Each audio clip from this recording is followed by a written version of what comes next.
नमस्कार। कर्नाटका हिजाब कंट्रोवर्सी आज डिस्कस करेंगे। इशू को अगर मैं समराइज करूं तो कुछ मुस्लिम लड़कियां हैं जो स्कूल ऑब्लिक कॉलेजेस में हिजाब या फिर बुर्का पहनकर जाना चाहती हैं, लेकिन एडमिनिस्ट्रेशन उन्हें इस चीज़ की परमिशन नहीं दे रहा है क्योंकि ये उनके रूल्स के अगेंस्ट है। तो इस वजह से लड़कियां प्रोटेस्ट कर रही हैं, जिसको अच्छा खासा मीडिया अटेंशन मिल रहा है, जिसको इंडिया से लेकर इंटरनेशनल लेवल पर काफ़ी सपोर्ट मिल रहा है। और मुद्दा जो है फिलहाल हाई कोर्ट में है और इंडियंस ने भी एज यूजुअल अपने अपने पॉलिटिकल और रिलीजियस इंटरेस्ट के हिसाब से इस मुद्दे पर अपना ओपिनियन बना लिया है, जिस पे वो आर्ग्यूमेंट चल रहा है। तो चलिए आइए डिस्कस करते हैं कि इन लड़कियों की ये डिमांड कितनी सही है और कितनी गलत है। इस तरह के जो प्रोटेस्ट होते हैं उनके सपोर्ट में जो सबसे बड़ा पॉइंट, सबसे बढ़ा चढ़ा के जो रखा जाता है वो है फंडामेंटल राइट। ये कहा जाता है कि इस कंट्री के कॉन्स्टिट्यूशन ने, डेमोक्रेसी ने हमें ये अधिकार दिया है कि हम अपने तौर तरीकों से अपना रिलीजन प्रैक्टिस कर सके। सो हमारा रिलीजन अगर ये कहता है कि हमारी महिलाओं को हिजाब पहनना है तो फिर पहनना है, आपको क्या प्रॉब्लम है? बिल्कुल सही बात है। लेकिन यहां पर देखने वाली दो मेन बातें हैं। सबसे पहला तो ये कि किसी का भी फंडामेंटल राइट एब्सोल्यूट नहीं होता है। आप कॉन्स्टिट्यूशन पढ़ के देख लीजिए, it is always subjected to public order, decency, morality, health या फिर other state issues. Example, Priyanka Gandhi का ये ट्वीट देखिए, कह रही हैं कि बिकनी पहनना हमारा फंडामेंटल राइट है, जो कि बिल्कुल सही बात है। आप जो मर्जी आप पहन सकते हैं, कोई इशू नहीं है, बिकनी भी आप पहन सकते हैं। लेकिन प्रॉब्लम तब आती है जब आप ये कहें कि मुझे सपोज किसी मंदिर में बिकनी पहन के जाना है, किसी मस्जिद में बिकनी पहन के जाना है, कॉलेज में बिकनी पहन के जाना है, स्कूल में बिकनी पहन के जाना है क्योंकि मेरा फंडामेंटल राइट है। ऐसे नहीं होता। अगर आपके फंडामेंटल राइट के एक्सप्रेशन की वजह से स्टेट में कोई पब्लिक ऑर्डर इश्यूज होते हैं या कोई इंडिसेंसी इश्यूज होते हैं या और भी किसी तरह के इश्यूज होते हैं, तब आपका फंडामेंटल राइट वैलिड नहीं होता है। स्टेट आपका ड्रेस कोड कंट्रोल करने की कोशिश बिल्कुल नहीं कर रहा है, जैसा कि इसको ट्विस्ट करके दिखाने की कोशिश की जा रही है। आपको ये कोई नहीं कह रहा है कि आप ये चीज पहन सकते हैं या ये चीज नहीं पहन सकते हैं। स्टेट के हिसाब से आप जो मर्जी पहन सकते हैं, आपका फंडामेंटल राइट है। सिर्फ कुछ जगह ऐसी हैं जहां पर एक पर्टिकुलर ड्रेस कोड होता है जिसको फॉलो करने की आपकी रिस्पॉन्सिबिलिटी है। लेकिन अगर आप सिर्फ अपनी राइट्स के बारे में सोचते हैं और रिस्पॉन्सिबिलिटीज के बारे में बिल्कुल नहीं सोचते हैं, तो फिर प्रॉब्लम आपके अंदर है। ऐसे केसेस में आपका फंडामेंटल राइट बिल्कुल एब्सोल्यूट नहीं हो सकता। दूसरा पॉइंट यहां पर यह है कि जिस कॉन्स्टिट्यूशन और जिस डेमोक्रेसी ने आपको फंडामेंटल राइट्स का अधिकार दिया है, इंक्लूडिंग प्रैक्टिस ऑफ रिलीजन, उसी डेमोक्रेसी और उसी कॉन्स्टिट्यूशन ने इन एजुकेशनल इंस्टीट्यूट्स को भी एम्पावर किया है कि वो अपनी फंक्शनिंग के लिए अपने रूल्स एंड रेगुलेशंस बना सकें। और कॉन्स्टिट्यूशनल राइट्स को लेके अगर एक इंडिविजुअल और एक एजुकेशनल इंस्टीट्यूट के बीच में क्लैश होता है तो प्रेफरेंस एजुकेशनल इंस्टीट्यूट को दी जाएगी। ये मेरा ओपिनियन नहीं है, ऐसा केरला हाई कोर्ट ने कहा है। इसी पॉइंट को एक एग्जाम्पल देकर अगर एक्सप्लेन करना हो तो मान लीजिए आप एक मुस्लिम मेल हैं और आपका रिलीजन ये कहता है कि आपको दाढ़ी रखनी चाहिए। सो आप बिल्कुल फ्री हैं, कॉन्स्टिट्यूशन आपको राइट देता है इसे प्रैक्टिस करने का, आप दाढ़ी रख सकते हैं, कोई ऑब्जेक्ट नहीं करेगा। वहीं पर मान लीजिए कुछ दिनों के बाद आप इंडियन आर्मी ज्वाइन करते हैं, सारे रूल्स एंड रेगुलेशन पढ़ने के बाद जिसमें साफ साफ लिखा है कि आप फौज में आने के बाद दाढ़ी नहीं रख सकते। सो फौज में आने के बाद अगर आप ये कहते हैं कि दाढ़ी रखना तो मेरा फंडामेंटल राइट है, कॉन्स्टिट्यूशन ने मुझे इसकी इजाज़त दी है, मैं तो रखूंगा, सो ये एक्सेप्टेबल नहीं होगा। आर्मी ऑब्वियसली इसके लिए आपको मना करेगी, बट अगर आप फिर इसके अगेंस्ट प्रोटेस्ट करेंगे, धरना करेंगे, ये करेंगे, वो करेंगे, तो भी ये वैलिड नहीं होगा। आपके अगेंस्ट इनडिसिप्लिनरी एक्शन लिया जाएगा और आप बाद में भले ही सिविल कोर्ट में जाएं तो भी आप जो है केस हारेंगे। सो कुल मिलाकर समरी ये है कि आपके फंडामेंटल राइट्स तभी तक वैलिड हैं जब तक उनकी वजह से किसी और कॉन्स्टिट्यूशनली एम्पावर्ड बॉडी, इंस्टीट्यूट या कोई भी ऑर्गेनाइजेशन की फंक्शनिंग में कोई प्रॉब्लम क्रिएट नहीं होती।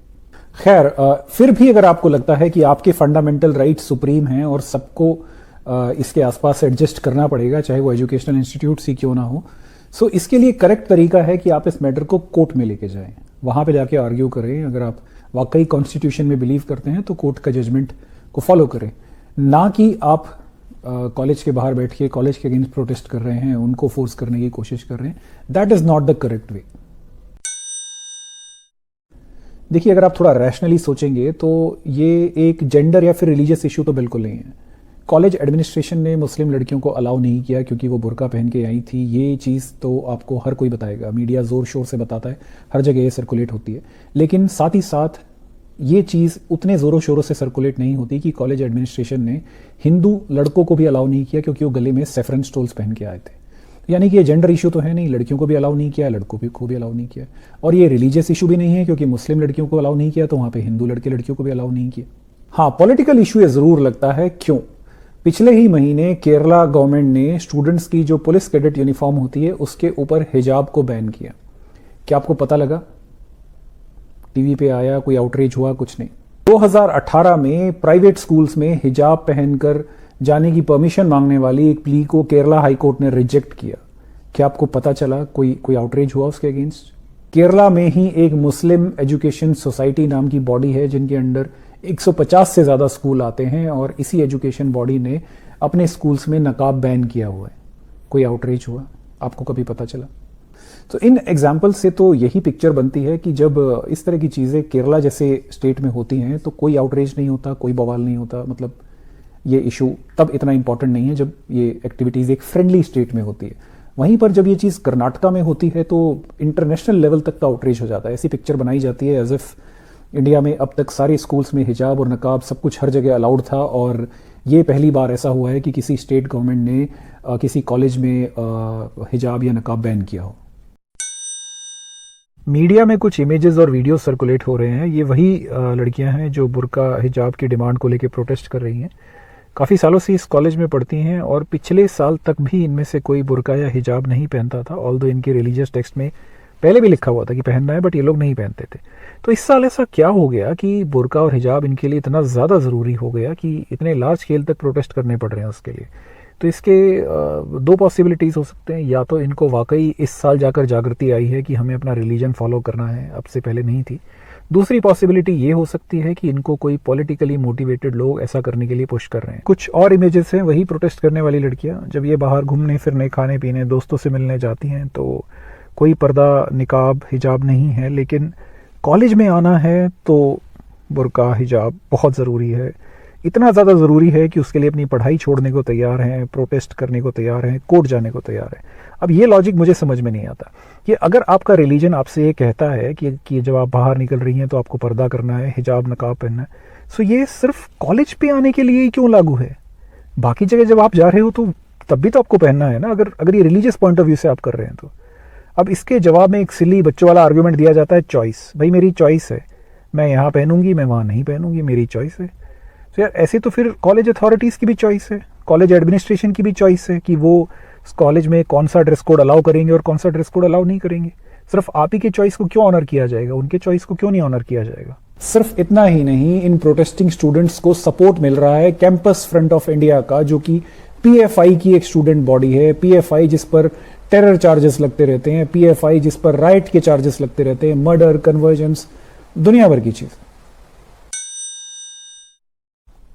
हमारे रिलीजियस टेक्स्ट में लिखा हुआ है इसलिए हमारा फंडामेंटल राइट होना चाहिए। ये आर्ग्यूमेंट मेरे हिसाब से सही नहीं है। ऑल्दो इंडियन स्टेट और इंडियन जुडिशरी इसको ट्रेडिशनली सही मानते हुए आए हैं। तभी चाहे आप शाहबानो वाला केस देख लो या आप शादी की एज देख लो मुस्लिम पर्सनल लॉ बोर्ड के हिसाब से। आई होप आपको पता हो कि इंडिया में हिंदू मैरिज एक्ट के हिसाब से लड़कियों की शादी की उम्र पहले 18 होती थी, बढ़ाकर 21 कर दी गई है minimum age. But all India Muslim personal law board के हिसाब से मुस्लिम बच्चियां 15 साल की उम्र में शादियां कर सकती। और इसके पीछे आर्ग्यूमेंट यही है कि हमारे रिलीजियस टेक्स्ट में लिखा हुआ है इसलिए हमारा राइट है। पर रिलीजियस टेक्स्ट में तो ऑब्जेक्शनेबल चीज़ें भी लिखी होती हैं। एक हदीस में ये लिखा हुआ है कि homosexuality should be punishable by death. So कल को अगर ये डिमांड भी उठने लगी कि बिकॉज हमारे रिलीजियस टेक्स्ट में लिखा हुआ है तो it should be our right, so तो ये तो कोई लॉजिकल बात नहीं हुई। ये जो फेमिनिस्ट होती हैं, स्पेशली मुस्लिम फेमिनिस्ट जैसे सबा नकवी, राना अयूब, अरफा शेरवानी, साइमा और भी ऐसी बहुत सारी, जो सोशल मीडिया पर हैशटैग्स रन करते हैं कि हिजाब इज़ माई चॉइस, हिजाब इज़ माई राइट, इनको मैं बताना चाहूँगा कि अगर आप होली कुरान के पॉइंट ऑफ व्यू से देखें तो हिजाब आपका चॉइस नहीं है, हिजाब आपकी ड्यूटी है। होली कुरान ये नहीं कहता कि आप हिजाब चाहें तो पहन सकते हैं, ना चाहें तो नहीं पहन सकते। उसमें साफ साफ ये लिखा हुआ है कि आपको ये इंस्ट्रक्शंस हैं, these are orders for you, कि अनलेस आप अपने हस्बैंड के साथ हो, अपने फादर के साथ हो, अपने फादर इन लॉ के साथ हो या घर के किसी क्लोज मेल फैमिली मेम्बर के साथ हो, तब तो ज़रूरत नहीं है। अदरवाइज आपको सारे टाइम जो है हिजाब या नकाब या इस तरह की चीज़ें पहन के रखनी है, जो आप नहीं करते हो। आप सिर्फ सोशल मीडिया पर सॉलिडेरिटी दिखाने के लिए एक आध फोटो डाल देते हो हिजाब या नकाब में, बट बाकी पूरे टाइम आप ऐशो आराम की ज़िंदगी जीते हो। ऑब्जेक्शनेबल काइंड ऑफ फोटोज़ भी डालते हो और आपकी लाइफस्टाइल बिल्कुल अर्बन नॉर्मल है। So purely Islamic point of view से देखा जाए तो आप एक सच्चे मुसलमान नहीं हैं। आप जो अल्लाह ने कमांडमेंट्स दिए हैं उसको फॉलो नहीं करते हो। सो किस हक से फिर आप इन स्कूल की बच्चियों को गुमराह करने की कोशिश करते हो? यूनिफॉर्म इक्वलिटी प्रमोट करने के लिए होती है। यूनिफॉर्म ज़रूरी है। एक स्कूल और या कॉलेज में हर तबके के लोग पढ़ते हैं, कोई अमीर है, कोई गरीब है, कोई किसी कम्युनिटी का है, कोई किसी कास्ट का है। ये सब भेदभाव मिटाने के लिए यूनिफॉर्म का कॉन्सेप्ट लाया जाता है और यूनिफॉर्म को यूनिफॉर्म ही रहने देने के लिए जो स्कूल्स एंड कॉलेजेस हैं वो इंडिया में पहले से ही रिलीजियस सिंबल्स को बैन करते आए हैं और इसमें कोई बुराई भी नहीं है। हम स्कूल्स में पढ़ने जाते हैं, कॉलेजेस में पढ़ने जाते हैं, ना कि रिलीजन प्रैक्टिस कर रहे हैं। बहुत सारे लोग हम में से कॉन्वेंट स्कूल्स में पढ़े हैं। कॉन्वेंट स्कूल्स ना तो तिलक अलाउ करते हैं, ना कोई माला अलाउ करते हैं, किसी तरह का रिलीजन सिंबल अलाउ नहीं करते। और आपने कभी सुना नहीं होगा कि कोई प्रोटेस्ट होता है उसके अगेंस्ट या किसी ने कोई बवाल मचाया हो या कहा हो कि हमारे धर्म पे हमला हो रहा है। ऐसा नहीं होता है, लोग समझते हैं इस बात को। तो फिर ये अचानक क्यों इस तरह की चीज़? सो आप अगर रैशनली सोचें तो इसमें कुछ भी जेंडर या रिलीजियस इशू नहीं है। स्कूल कॉलेज एडमिनिस्ट्रेशन को कॉन्स्टिट्यूशनल अथॉरिटी है अपने रूल्स एंड रेगुलेशंस बनाने के लिए। कर्नाटका के कॉलेज कोई पहले कॉलेज नहीं है जिन्होंने इस पर बैन लगाया हुआ है, और भी सारे स्टेट्स में लगभग इस तरह की चीज़ें हैं। केरला में भी है, मैंने एग्जांपल्स दिए थे, बट उस पर कभी कोई ऑब्जेक्शन नहीं उठता है, कोई हो हल्ला नहीं होता। कर्नाटका में हो रहा है तो हल्ला मच रहा है, क्यों? वो आप खुद सोचिए। I hope Karnataka high court इस पर जल्दी एक रैशनल डिसीजन दे और आई होप सब लोग उसे फॉलो करें। एंड आई होप हम स्कूल और कॉलेजेस को रिलीजियस और पॉलिटिकल एक्टिविटीज से बाहर रखें। धन्यवाद।